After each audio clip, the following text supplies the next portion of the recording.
together with a former insurgent, independent candidate for President of the United States, John Anderson, who was a guest at one of our study groups today, to provide his political perspective on this major day in the campaign for president.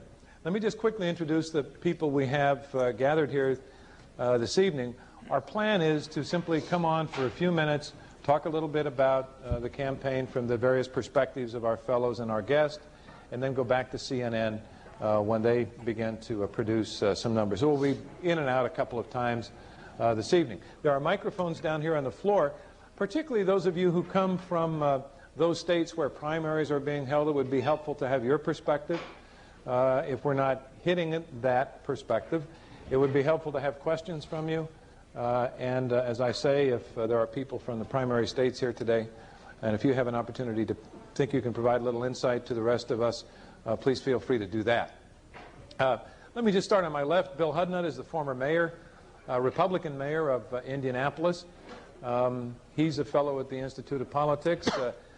Betsy Wright is the former campaign manager and chief of staff for one of the primary protagonists in Super Tuesday, Bill Clinton. We're going to ask her, along with Buddy Roemer, the former governor of Louisiana, also an Institute fellow, to provide a little perspective on Super Tuesday, what it was meant to do, what it has accomplished. Tom DeMore, all the independents are sitting on my right here. Tom DeMore is the former chief of staff for Lowell Weicker, the former chair of the Republican Party in Connecticut, and ran Lowell Weicker's successful independent party campaign in Connecticut. Hopefully he can talk a little bit about Massachusetts and Delaware, those primaries also held today. And then, of course, our very special guest, John Anderson, former congressman from Illinois, a candidate for president as an independent, and now shuttling back and forth between Washington and Florida, and thankfully tonight Cambridge, to offer us a little of his perspective on what's going on Super Tuesday. So let me start by asking Betsy to discuss Super Tuesday, to discuss her candidate's performance, her former boss's performance today, and then I'll ask Buddy Roemer to follow up with some perspective on Louisiana and Super Tuesday as well. I have been a token often in my life. I have not often been the token Democrat, however, which I find myself being up here tonight. And I guess talking about the South, that's okay. I think Super Tuesday is a stupid idea. It certainly didn't work 4 years ago, and my state very rapidly took itself out of Super Tuesday. We will be the last state in the union to pick delegates this year. And as state party chair in Arkansas, I presided over that arrangement. And of course, Bill Clinton, who knew whether he was running for president or not. And obviously, Bill is going to do very, very well today. I think the percentages that he runs with are going to be extraordinarily high, higher percentages and margins than we have seen in much else in this election year. I do not anticipate that the media will give the proper attention to how extraordinary the percentages are. They want to say, well, it's just his home states and his home South. And Buddy Roemer, who used to be governor of Louisiana, and when he was governor of Louisiana, he used to be a Democrat, will say that we're not a monolithic place down there. We have a great divergence of views in the South, and so to get these kind of extraordinary percentages, which I anticipate to now, is incredible. And the most extraordinary thing about it is going to be that Bill will have strong support from both blacks and whites in the South. And I personally find that incredibly exciting, and the idea that my party will possibly again nominate someone with both a black and a white base gives me great hope for the future of both the party and the country. Michigan and Illinois are going to be the next big battlegrounds. I think they're going to be pretty close, and I think that we're going to see the diminished power of labor in both states. We hopefully in the next week will begin to see some analysis of the Tsongas record in the past. We certainly know a lot about Bill Clinton right now, and we know very little about Paul Tsongas. And there are not many people sitting in this room who can summarize what his senatorial voting record was, just because that's not where the press has been doing an analysis. And the one comment I can't, as a Democrat, pass up an opportunity to make is I'm absolutely stunned that the Republican Party leadership in this country has not found a way yet to denounce Patrick Buchanan, who is every bit the bigot, sexist, racist, hate-monger that David Duke is. He just didn't have a card that he carried in the Ku Klux Klan and the Nazi Party. And if the Republican leadership of this country doesn't get the guts to put him in his place, then they don't deserve to re-elect George Bush. Boy. Buddy. I agree. I didn't want you to agree with me, buddy. What do I know? Super Tuesday was designed by those who design such gimmicks to have an early nominee, particularly from the Democrats. For decades now, the Republican Party has captured only the presidency, but has done that in the large macro terms consistently. And Democrats felt that the playing field was uneven when challenging a seated president. If you had the turmoil of a campaign that lasted throughout a calendar year and just focused in the last 60 days on the nominee. And the hopes were that to amalgamate, to aggregate the delegate totals early in the campaign, a clear front runner would be designated, and the minor, often petty, intra-party bickering would cease. I'm not smart enough to know that that will happen tonight. I agree with Betsy's observations that Bill, who is a fine candidate, because of his accent and his record. You mean he's the the one only, he got in England as a he's Rhodes the Scholar. only guy I can understand in the campaign. I'm just telling you this. But every region has a favorite, and the South is no different than that. You tend to vote for someone you're comfortable with, and sometimes that's a neighborhood lady or boy. Sometimes that's a man or a woman who fought the same battles as you. Sometimes it's someone who looks like you or sounds like you. Bill will have those advantages tonight. But Betsy is right. He will do more with those advantages than many understand. He's run an excellent campaign, particularly in the South, that I'm familiar with. He's gotten the black leadership, which tends to vote monolithically in the South, concerted and coordinated behind him. He's gotten the Democratic Party leaders, I know in my state and in most of the southern states, to endorse him. He should do well. Tsongas will make a showing, but an abbreviated one. Florida is his best chance in the South to get 30% plus of the votes. The interesting candidate to me on the Democratic side is Jerry Brown. He's got one issue. It is the issue in the campaign as far as I'm concerned. It's money in politics. And I keep seeing Jerry Brown doing 8%, 12%, 15, 17, 25, 38 with no money, no organization. People laugh at him and they dismiss him. But he keeps hanging in on a central idea, and that is that we'll only be free when we separate the money from the politicians. It's going to be interesting to see what Jerry Brown does in the South with no endorsements, no hope, no prayer, no chance, just an idea. My feeling is he'll make more than a small mark and will not die on Super Tuesday, but will remain alive. I don't think Jerry Brown will be president. Don't misunderstand me. But I like the idea that he's presenting, and if a candidate who would be president and has a better chance were to adopt it, this man would be the next president of the United States, in my opinion. Speaking of dying on Super Tuesday, is this the end of the line for Paul Tsongas? Anybody? Well, since I was the last, let me be the first on this one quickly. No, it's not the end of the line. Betsy's right. We'll move to the upper Midwest on neutral ground. No regional favorites. You'll look at a person on his record, and that'll be a close election, and the election will be decided there. John Anderson? Same question? Yeah.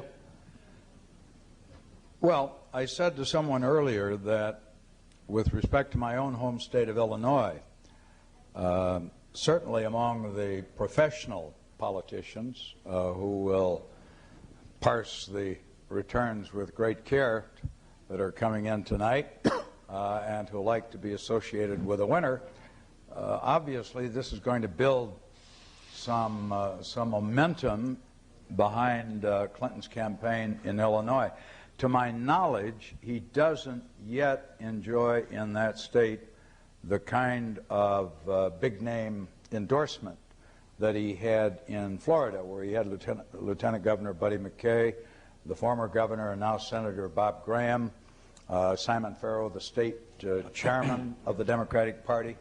To my knowledge, that has not yet occurred in Illinois. I suppose it could happen. We have 2 Democratic senators, one of whom is running for re-election and is therefore scarcely likely to stick his neck out and endorse a presidential candidate in advance of his own primary. But he doesn't have substantial opposition, but I would think he would be rather chary about doing that. I don't believe that the people in one state as a whole, I spoke of the professional party's leadership being impressed undoubtedly by what happened in Florida tonight and in the other southern states. I don't believe that that necessarily resonates quite the same way with the average voter. The average Democratic primary voter isn't going to be as impressed by that as some of the party leaders, and will be inclined to make their own individual judgment. Up until now, it's been fairly close, but certainly I guess the edge would have to be given to Clinton. Is it possible for a candidate to do what you did today, to, at some point in this race, mount a third-party challenge? Well, you're talking about the future, obviously, whether or not that can happen.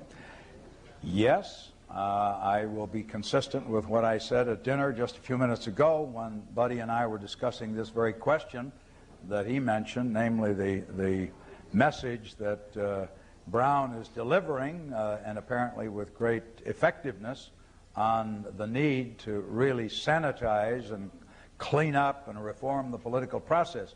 That could be an important fulcrum for moving the forces of reform into a new party if the 2 major parties, the old parties, simply refuse to acknowledge the vitality of that issue. Because I believe it is of increasing interest, not just interest, but of importance to the average voter. It could be. Yes. Isn't what Jerry Brown is doing, though, just capitalizing on the great distaste Americans have for politics and politicians, and not really advancing a kind of positive alternative campaign financing scheme or set of options? I mean, he's the Buchanan of the left, isn't he? It's a baby. It's a baby. It's not fully grown yet. But look what the man did. He said, I'll take not 1 penny more than $100. Wasn't that his limit?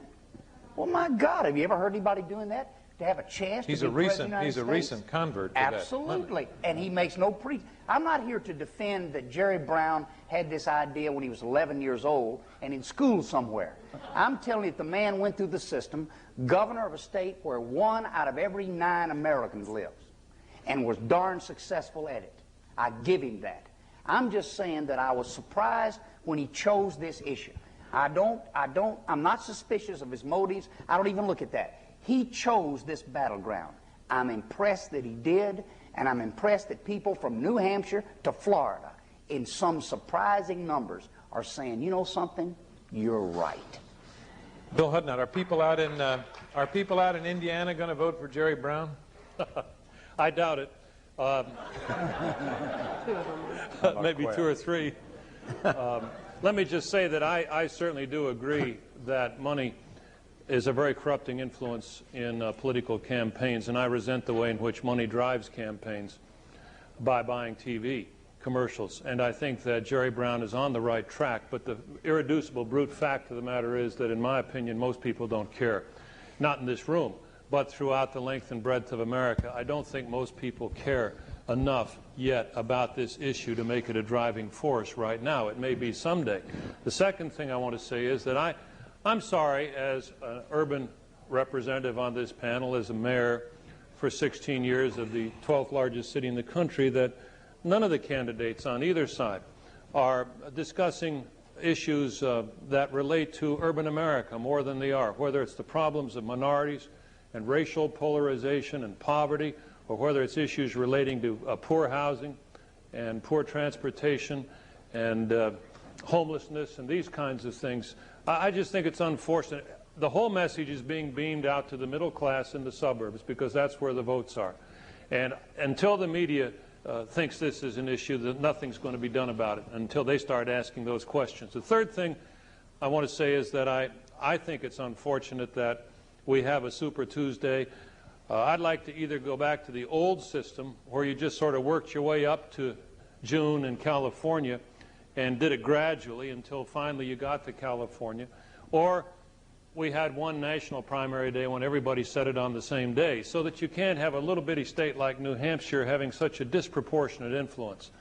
I went up and did some things in New Hampshire with C-SPAN and so forth, and I didn't see a minority, I didn't see a black, I didn't see a Hispanic the whole time I was up there. There may be some, you know, but they're all white people, and there's only a handful of them. There's more people in my city than there are in the state of New Hampshire.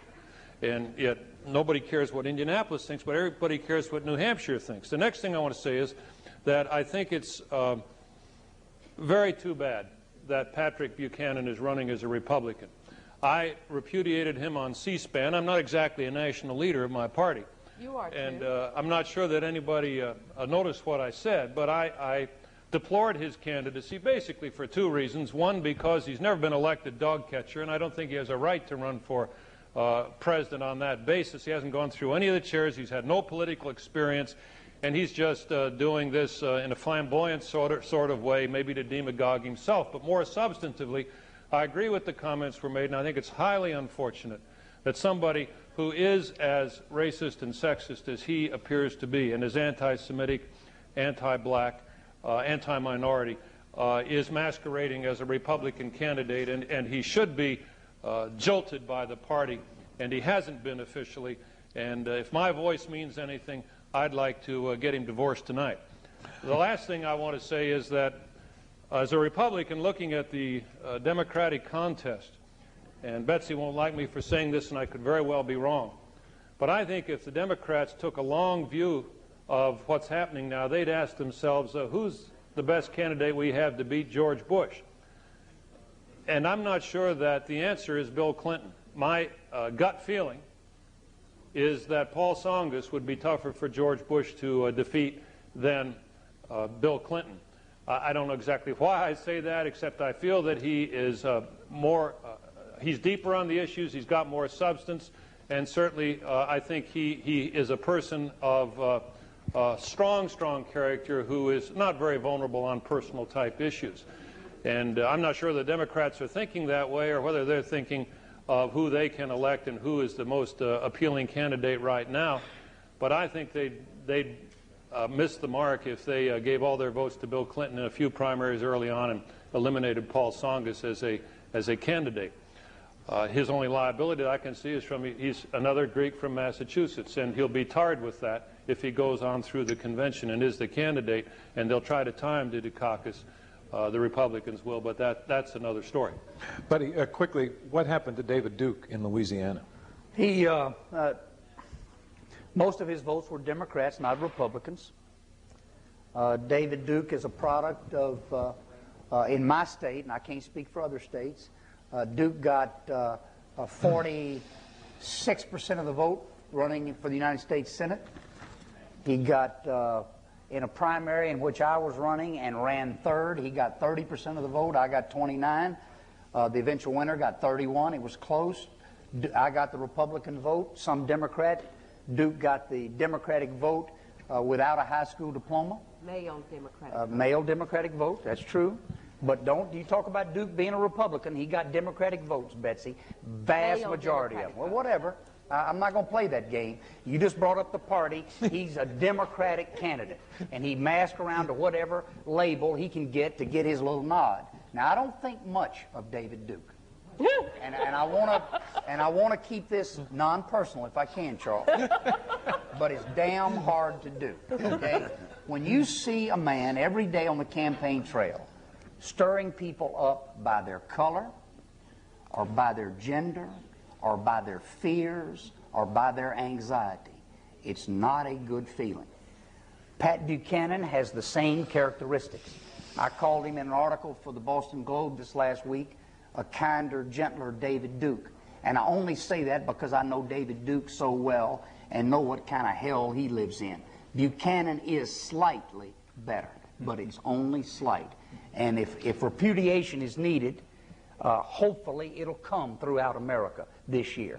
I think the vote that Pat Buchanan's getting, somewhere between 30 and 40% of the vote in almost every primary, is as much a protest against the status quo in America, against a White House that doesn't appear to care, as it is for Pat Buchanan. That's my feel, and I think the polling data confirms that. You put Duke and Buchanan together, it's 30 to 40% of the vote, and less than half of that buys in to any of these issues in a real way. I think it's a protest vote. I hate it, but there it is.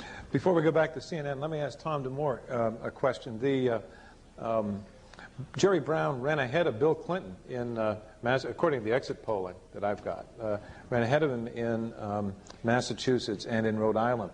Does that say anything about Clinton? Does it say something about Brown? Or does it say something about Rhode Island and Massachusetts? I don't think it says anything about anything exit polling, to tell you the truth. And to back up to Songus, I think the real story to watch is if I were to describe someone a year ago who ought not be a candidate for high public office as a Democrat, and certainly for President of the United States, it would have been Paul Songus. I think it is amazing that he's done so well, and I think there's a message. He's no Robert Redford, and there's a message coming back from people in this country, and I think that it is far from over in that regard. I'm stunned. What is the message? That they're tired of the politics as usual. We've seen it in my home state, and I think the message has to do with we're not interested in a slick approach. We would like the truth, as painful and as ugly as it is sometimes. We'll see what happens in Connecticut in a few weeks. The man stood up and basically blew away a constituency in eastern Connecticut and Rhode Island when he spoke flatly and coldly about what was going to happen with the construction of nuclear subs in electric boat. I mean, that's the kind of ticket that you sign on when... Was that smart? It certainly wasn't smart politically by the so-called conventional wisdom, but he's doing very well, and I think that the message coming back is we'd like the truth. I also am going to reiterate again, we know very little about Paul Songus compared to what we know about the others, and we have yet to find out. So I don't know if he is as perfect and invulnerable. I mean, I know almost nothing about this man except I tell the truth and I am not Santa Claus, and there's got to be more substance than that. And on Jerry Brown, I'm not going to let you guys get away with this any longer. Any idiot could have picked this as an opportunistic issue. As a state Democratic Party chair in California, I had hoped that Jerry Brown was going to help us make the Democratic Party make a difference. That's where it's going to happen. It is not going to happen in candidates for office. And he walked away from that to run for president. It is a gadfly, opportunistic campaign, and I'm not ungrateful for it because I continue to watch it as something that helps me get the Democratic Party to take up the issue of campaign finance reform. But it is incidental that this man is a candidate for president, and he could have helped us do as much good as chairman of the Democratic Party in California. And that's the point. The point that it's not about Jerry Brown. It's about his idea. And that's fine. Okay. But don't give him credit for all the courage you're giving him. That's an easy issue. I could run on that one. Betsy, I agree with you. You should, Betsy. You could do better than Jerry. Betsy, I agree with you. I could do better than Jerry Brown. That there is more that needs to be known about him as he gets to be a front runner, but I also would disagree in that I don't think in American politics today that if the worst thing you're accused of is by starting out your campaign is being so thin as to say, I'm going to tell you the truth. I think it's a real good start, and then letting the chips fall where they will as they go along and find out more about the man. Is there anyone here who would like to ask a question or make a comment? Yes. I was rather troubled by Betsy Wright's assertion and the insinuations behind it that we don't know enough about Paul Tsongas, because it seems that when Tsongas was in the race and no one was looking at him, all the Wall Street Journal could do and all the New York Times could do was talk about his record, so it was out there. Once the other candidates, mainly Bill Clinton, started to categorize Tsongas' positions and try and define him according to their wishes, Paul had to respond to those charges, and the press started going along with Clinton's agenda, such a political babble as Clinton cares for the forgotten middle class, Tsongas puts competition over fairness, and this kind of babble. So I think that the American people had a very good chance to find out about Tsongas' positions, and that anybody who picks up his book, anybody who picks up his issue papers, gets a long laundry list of his voting record, while when you leaf through Clinton's papers, you see, I care about the middle class, Arkansas was poor, now is less poor than it was, and you don't see anything about his record. So I sort of reject the insinuation that either it's Tsongas' fault that we don't know anything about him, or conversely that Clinton is making a severe effort to sort of make the people know about himself. I mean, I want to reply by first saying that I got to hear this guy who's at the microphone represent Tsongas in a student debate one night, and I was so thrilled that this guy is in my party. He is good. It's not Tsongas' fault. Tsongas has done it all. But the fact that you and I have to face is that in flipping through papers and books, you and I are weirdos. Most people don't do that. That's not how they get information. So I am addressing the type of scrutiny that has been given to Tsongas by the popular media. And it's not happened yet. And the unfair part of what has happened in the scrutiny of him personally is his cancer battle, which I think is a tribute. And this whole thing about trying to make that a weakness is a crock and should be done away with. It's, you know, we haven't seen the stories about where he came from and what he believes in and the evolution of him. They will come. It's not his fault. That's just not where they have focused yet. And I agree that there's been a change in the focus, but I sort of dispute the fact that those stories aren't out there. And granted, I read mainly the national press. I don't get to see what's happening city by city where the voters who are actually deciding what to vote on are looking at. But there's certainly in the national press, at least in the past few weeks, the New York Times, Wall Street Journal, Boston Globe, Herald, even the Crimson has run stories that say where Tsongas was in the mid-'70s, where he was in the mid-'80s, and what he's doing now. So I think those stories are out there, and I think that the people voting for Tsongas know far more than you would think about his positions, and the people voting for Clinton know far less about his positions. So that certainly once we hit the primaries in the Midwest, I think you're going to see a change in the way the numbers are working out. All right. Next question. He's good. Yeah. That kid is good. He's a Democrat, too. You folks so far have been doing what CNN does, and as far as I can tell, what all the media does, which is to talk about who's endorsing who and what percentages people are getting. And I was wondering if, just for a moment, you could talk about how Paul Tsongas and Bill Clinton and George Bush differ on issues like the economy, education, and healthcare. How are these people different? What makes, you know, the Democrats different from the Republicans? I don't think there's a person up here representing any of those campaigns. We are all here having a wonderful time as spring races toward us. And I've made a very painful decision not to be involved in the Clinton campaign, so I feel like I can't really address it. Or I shouldn't. I mean, I certainly can't speak for George Bush. He would pay me not to. And so I don't think we're up here as a candidate for him. We're here to pontificate about election results, you know. Well, I'd go one step further than that and say probably not too many people up here could elaborate on the differences. Sure, the Democrats can attack George Bush, the incumbent with the record. And sure, Betsy knows Bill Clinton's platform pretty thoroughly. We were all given a spreadsheet here which had it all laid out with all the candidates and their views on everything from defense to health care. And you read through all that and your eyes start to swim and your eyes glaze over. There are probably some significant differences, but it's pretty hard to elaborate on them. I couldn't tell you, and this may be a reflection on my ignorance, and maybe I'm not as well read as the young man who happens to be a Democrat but may someday switch like Buddy did. I couldn't tell you the difference between Paul Tsongas and Bill Clinton when it comes to health care or maybe even the defense budget. There are differences, and you can look them up. That's not what people are interested in. That's not what the average Joe Q citizen out there is voting on. I'm not trying to duck your question. It's just the gentleman's question of goes perception. it goes to a question that you hear discussed around here a lot, and that is the language of the reporting of campaigns, the language of politics seems to be increasingly removed from substance, whether it's the candidate talking or whether it's the observer or the analyst talking.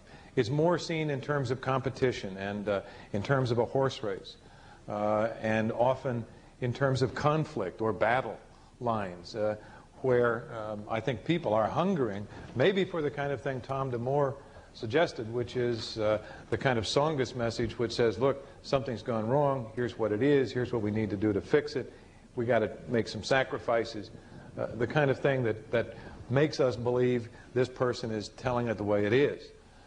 And I agree with you, but we're up here tonight really trying to analyze the campaign, to try to come at it as political strategists, albeit those people who are removed from often the very real day-to-day concerns, Main Street concerns of the American people. Unfortunately, it's a subjective, emotional decision. I think all of us up here wished it were more of an intellectual decision. We're here to comment on that, and that's why I make observations like what goes on with a Tsongas and how you react to it. It's would that this country were blessed with people who wanted to sit down and be informed on every single issue, but you have to deal with it, by those impressions. And the impressions early on, and the differences to stay with Tsongas and Clinton for a minute, is that the kinds of decisions were being made is that Clinton ought to be the nominee because he can win. I mean, it was that, so at that level. Then you got someone else who's doing things like Tsongas that, by conventional wisdom, is not putting him in a position to look like and be a winner in accordance with what political practices have been. I wish it were more intellectual. It's not. It's a very subjective emotional decision. Well, that's not fair. Go ahead. No, you go ahead. I do think that there has been better coverage of issue differences between these candidates than in most recent presidential candidates. And so there is some intellectual contact. There have been a lot of diversions. But to your, there's an inference here about what is the difference between Democrats and Republicans, too. And both parties are practically moribund.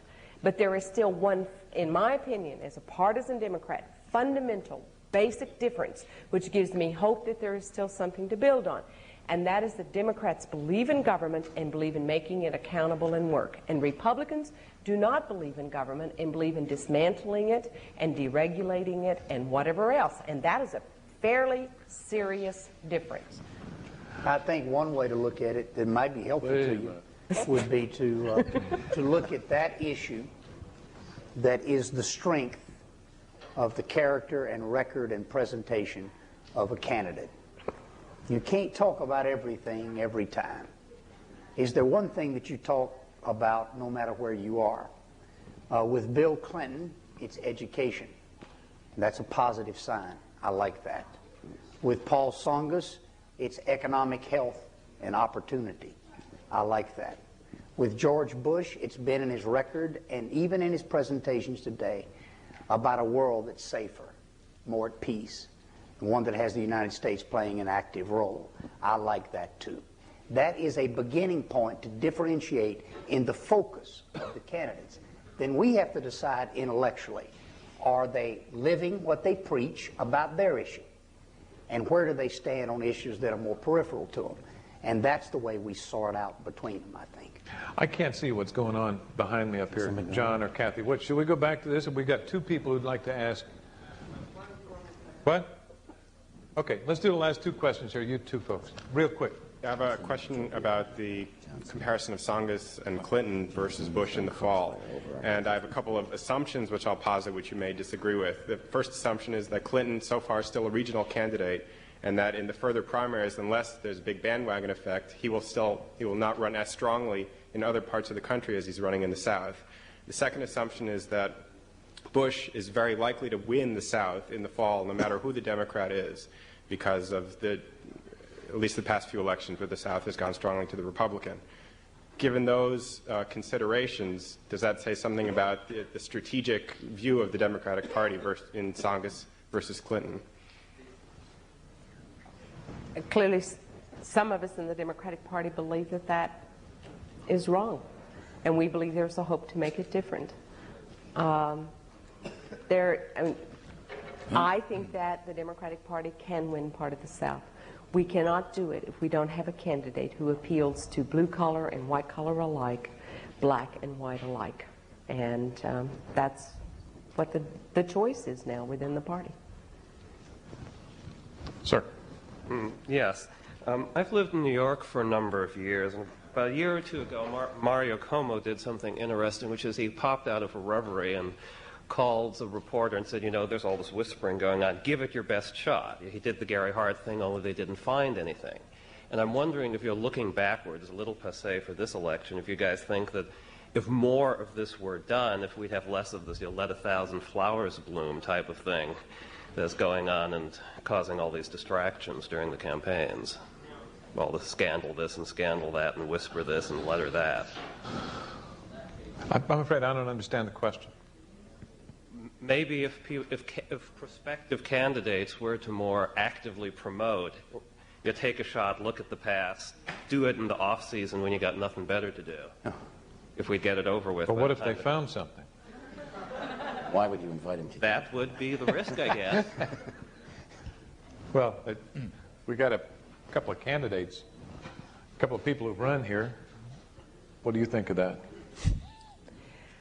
Well, I mean, it's possible that this year we're crossing a watershed of what those personal issues mean, and that they take them into effect. I think that they're relevant issues. I don't think they're irrelevant issues. I do think that we have to decide whether for president we want someone that we pretend is perfect, or whether we want someone whose foibles we are aware of, and then we make a judgment about how much they learn and grow and mature. Are people nervous that other shoes will drop? Of course they are. People ask me all the time, is something else going to happen with Clinton? How would I know?